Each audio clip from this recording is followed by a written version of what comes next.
ए मोची, जल्दी से मेरे शूज पे पॉलिश मार, मुझे कोचिंग के लिए लेट हो रहा है। जी मैम साहब।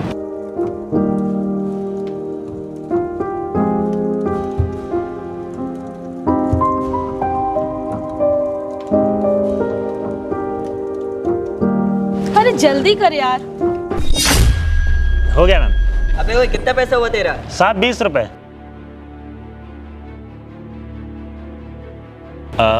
मैम साहब बुरा ना मानिए तो एक चीज़ पूछूं, आप इसी कोचिंग में पढ़ते हो? अच्छा, तुझे बड़ा पता है इस कोचिंग के बारे में? हाँ मैम साहब, इधर यूपीएससी की तैयारी होती है ना। क्या क्या कहा तूने? यूपीएससी? छी, कितना गंदा लग रहा है तेरे मुंह से, अनपढ़ गवार। और तुझे कैसे पता यहाँ यूपीएससी की तैयारी होती है? वो क्या है ना भाई साहब, मैं भी यूपीएससी की तैयारी करता हूँ और मैं गया था इस कोचिंग में एडमिशन लेने, लेकिन यहाँ की फीस इतनी महंगी है कि मेरे बजट के बाहर है। लेकिन मैंने इस कोचिंग के नोट्स पढ़े हैं, बट उसमें मुझे थोड़े डाउट्स हैं। क्या कहा तूने? यूपीएससी? यूपीएससी की फुल फॉर्म बताइए जरा। वो यूपीएससी। बस बस बस, मुझे पता है तुझे कुछ नहीं आता। तू ना एक नंबर का अनपढ़ गवार है, वही रहे। तुम लोगों को ना ज्यादा बड़े ख्वाब नहीं देखने चाहिए। तुम लोग ना ये खाली थर्ड क्लास के काम कर सकते हो, मोचीगिरी करना, कूड़ा उठाना, ड्राइविंग करना, रिक्शा चलाना। अपनी हद में रह के काम करो। तुम लोगों को कोई हक नहीं है ना इतने बड़े बड़े सपने देखना, समझा? मैडम आप ये कैसी बातें कर रहे हो? अबे ओए, तुम मैडम से ऊंची आवाज में बात करेगा? तुझे पता है 3 साल से तैयारी कर रही है, मेरी भी सीनियर है मैडम। अरे नहीं नहीं भाई साहब, मैं कोई ऊंची आवाज़ में बात नहीं कर रहा हूँ। मैं तो सिर्फ ये कह रहा हूँ कि मैम साहब ऐसे क्यों बोल रही हैं। हम लोगों का भी अधिकार है, हम लोग गरीब हैं तो क्या हुआ, हम लोग को भी अधिकार है इस कोचिंग में पढ़ाई करना। और वैसे भी मेरे घर वाले चाहते हैं कि मैं पढ़ लिख के ना कोई बड़ा सा अधिकारी बनूँ। तुम जैसे सड़क छाप लोगों के बारे में मुझे अच्छी तरह पता है। तुझे मालूम भी है मैंने बहुत पढ़ाई कर रखी है। अरे इतनी पढ़ाई कर रखी है कि तेरे पूरे खानदान वालों ने इतनी पढ़ाई नहीं की होगी। मेरी हायर एजुकेशन लंदन से हुई है। अरे इसे तो पता भी नहीं होगा कि लंदन क्या होता है, किसे कहते हैं। वो लंदन किसी देश का नाम है, तुझे तो ये भी नहीं पता होगा। अरे अपनी झुग्गी झोपड़ी से बाहर ही नहीं निकला होगा। आप देखिए, अब आप लोग बदतमीजी कर रहे हैं। मैं तो आप लोगों से अच्छे से बात कर रहा हूँ ना। अब तू मुझे मत सिखा कि मैं बदतमीजी कर रही हूँ, क्या कर रही हूँ, समझा? वैसे एक बात बता, तेरे माँ बाप को पता है कि तू उनका पैसा वेस्ट कर रहा है? ये बता, ये नोटबुक तेरी है क्या? जी मैडम, आपको देखना है क्या? जरा एक बार दिखाइयो। ये देखिए मैडम, मैंने अपने हाथों से बनाया है। ये देखिए मैडम।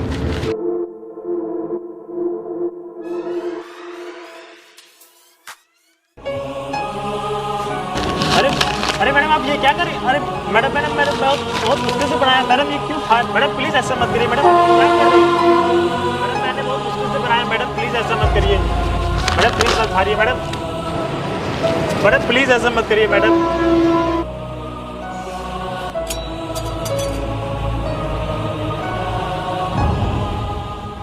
अबे ओए, तुम जैसे लोगों को ना अपनी औकात में रहनी चाहिए, समझा? चल निकल यहाँ से। और हाँ, अभी तो तेरी नोटबुक फाड़ी है, ज्यादा बकवास की ना तो तेरी दुकान यहाँ से हटवा दूंगी अपने सीनियर से बोल के। आई बात समझ में? और तुझे क्या लगता है कि तू यूपीएससी का एग्जाम क्रैक कर लेगा? भूल जा, तुम जैसे सड़क छाप लोग ना यहीं के यहीं पड़े रहते हैं। तुम लोग हमारी बराबरी नहीं कर सकते। 2 कौड़ी का आदमी 2 कौड़ी का ही रहता है, समझा तू? चल आशु। और हाँ, अगली बार अगर यहाँ तुझे दुकान लगानी है ना तो औकात में रह, वरना अपने सीनियर से कह के तेरी दुकान हटवा दूंगी। आई बात समझ में? ये पकड़ अपने नोट। बहुत से ऐसे लोग आएंगे जो आपका मजाक बनाएंगे, आपको आगे बढ़ने से रोकेंगे, लेकिन आप कभी भी हिम्मत मत हारना, आगे बढ़ने से डरना मत। आप बस मेहनत कीजिए, क्योंकि जिन्होंने भी आपके साथ गलत किया उन सभी को अपने आप जवाब मिल जाएगा आपकी सफलता से।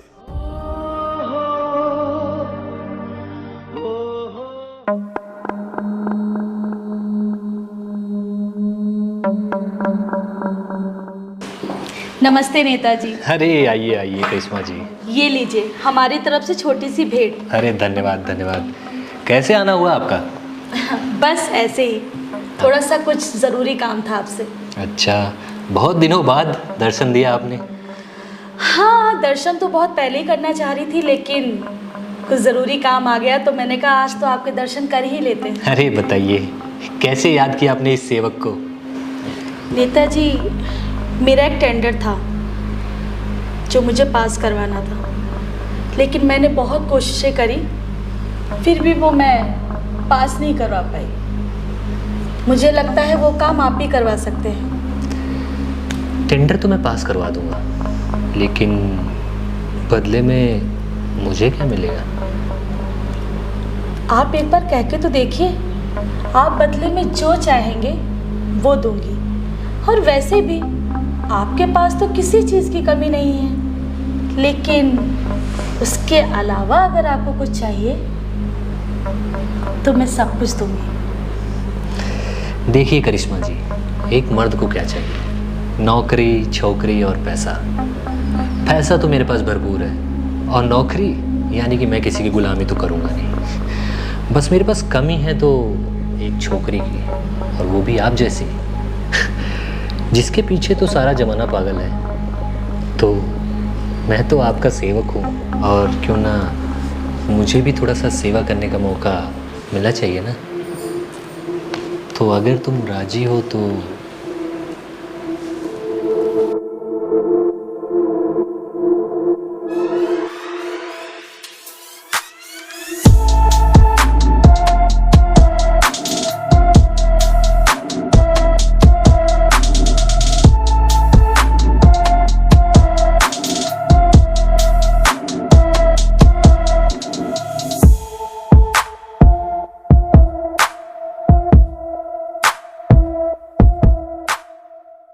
आपने रणविजय प्रताप सिंह को खुश कर दिया, और आपका जो टेंडर है अब इस पे रणविजय प्रताप सिंह के नाम की मोहर लग चुकी है, और ये टेंडर आपको मिलने से कोई नहीं रोक सकता है।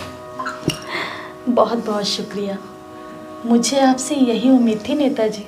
शुक्रिया तो आपका है जो आपने इस सेवक को मौका दिया। ये मौका मैं दोबारा भी दे सकती हूँ। इसी अदा पे तो हम फिदा हो चुके हैं करिश्मा जी। ठीक है, फिर मिलते हैं जल्दी।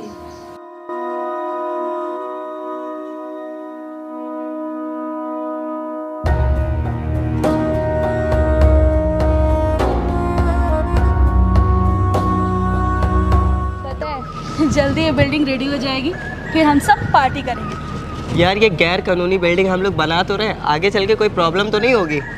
अरे यार, तुझे चिंता करने की कोई ज़रूरत नहीं है। मेरी यहाँ पर बहुत चलती है, पता है। सारे ऑफिसर्स को मुंह मांगा पैसा खिलाती हूँ मैं। किसी की औकात ही नहीं है कि मेरे आगे बोल जाए, समझे? यार तुझे पता है इस ज़िले में नया कलेक्टर आया हुआ है, और वो बहुत स्ट्रिक्ट है। वो सारे के सारे इलीगल काम ना बंद करवा रहा है। अरे तू पागल है क्या? तुझे पता है कि मैं भी बहुत खतरनाक हूँ, और ऐसे IAS ऑफिसर ना मेरे आगे पीछे घूमते हैं, समझा?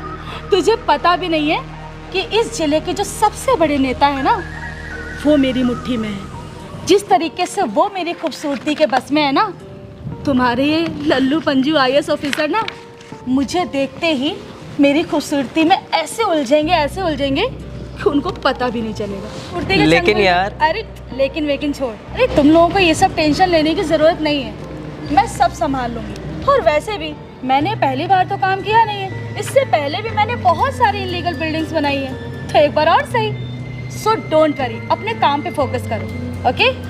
यस मैम, ये बात तो आपकी माननी पड़ेगी। आप जब तक हम लोग के साथ में ना, हम लोग का इलीगल काम ऐसे ही चलता रहेगा।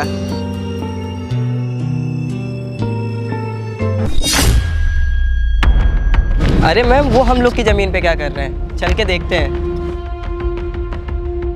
इसकी इतनी हिम्मत! ठीक है, सभी लोगों की लिस्ट बनाओ, मैं इनसे आगे बात करता हूँ। ठीक है। अबे ओ, कहाँ अंदर घुसे आ रहे हो तुम लोग? कौन है ये? क्या बोला तूने? तू मुझे नहीं जानता? अरे ये मेरी प्रॉपर्टी है, मेरी, जहाँ पर तू खड़ा हुआ है। प्राइवेट प्रॉपर्टी में इस तरह पैर रखना क्या होता तुझे पता नहीं? Idiot, nonsense!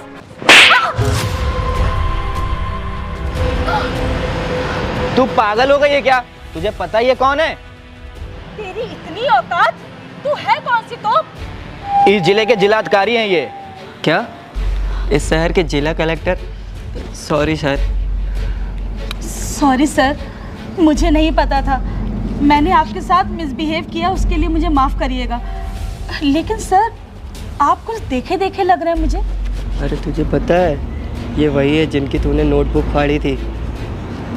हाँ, आप तो वही हैं जो कुछ साल पहले मुझे मिले थे और मैंने आपसे शूज़ पॉलिश कराया था, मोची का काम करते थे।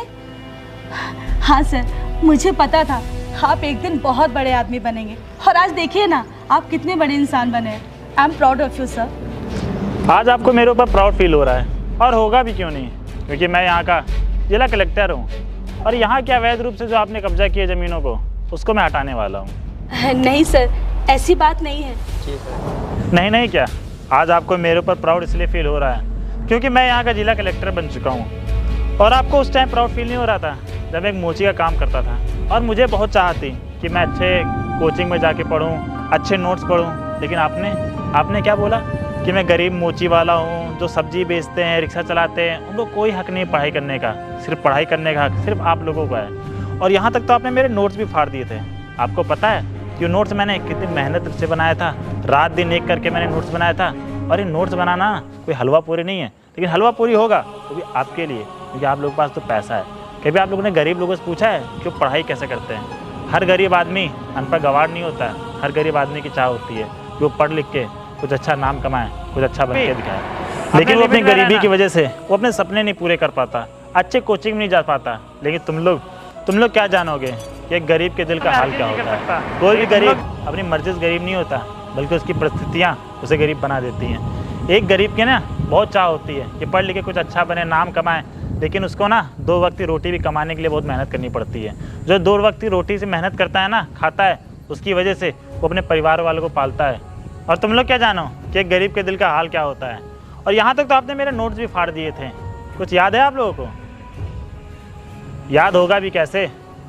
आपके नॉलेज के लिए मैं बता दूं, मैं उस टाइम भी पढ़ा लिखा था और आज भी पढ़ा लिखा हूँ, और मुझे ना अपने मेहनत पे पूरा भरोसा था, उस टाइम भी और इस टाइम भी। लेकिन आप जैसे कुछ लोग ना गरीब लोगों को मिलते हो और उनको डिमोटिवेट करते हो, उनको भी यही जताना चाहते हो तुम लोग गरीब हो, तुम लोग उसके आगे कुछ नहीं कर सकते।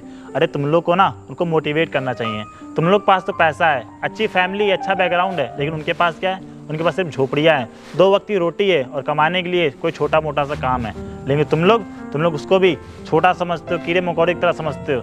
थोड़ा सा भी ये बुद्धि नहीं लगाते हो कि उनके अंदर जो चाह है उससे कुछ पढ़ लिख के कुछ बड़ा कर सकते हैं। और आज देख लो, तुम्हारे सामने मैं खड़ा हूँ, किस लिए? सिर्फ मेरे सपनों की वजह से। और मेरे सपनों में इतना दम था कि आज मैं यहाँ खड़ा था। और तुमने तो ये भी बोला था ना कि मैं लंदन से पढ़ाई करके आई हूँ। क्या मिला लंदन से पढ़ाई करके?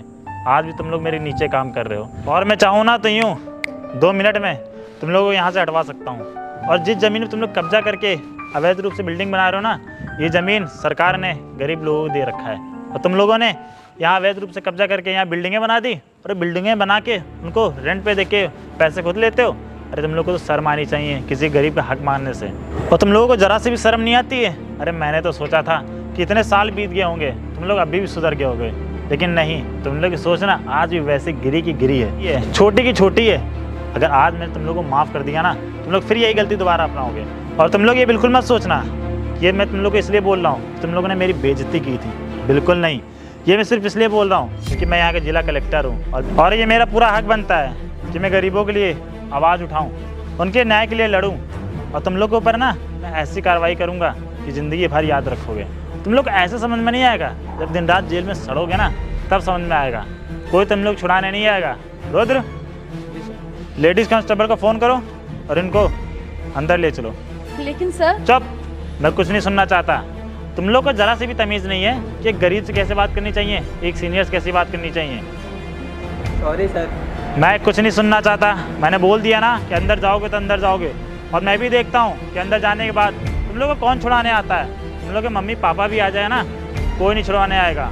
और क्या बोला था तुमने अभी कि नेता से तुमने बात कर ली थी, और जिस नेता से तुम लोगों ने बात की ना, यहाँ पे मीटिंग सेट करवाई है, वो नेता भी जेल के अंदर पहुँच चुका है। अब तुम लोग की बारी है। आ रहा है? जी सर, मैंने फ़ोन कर दिया। सॉरी सर, ऐसी गलती नहीं होगी सर। सर माफ़ कर दीजिए। तुम लोग गरीबों की ज़मीन हथियाते हो। अरे सॉरी सर।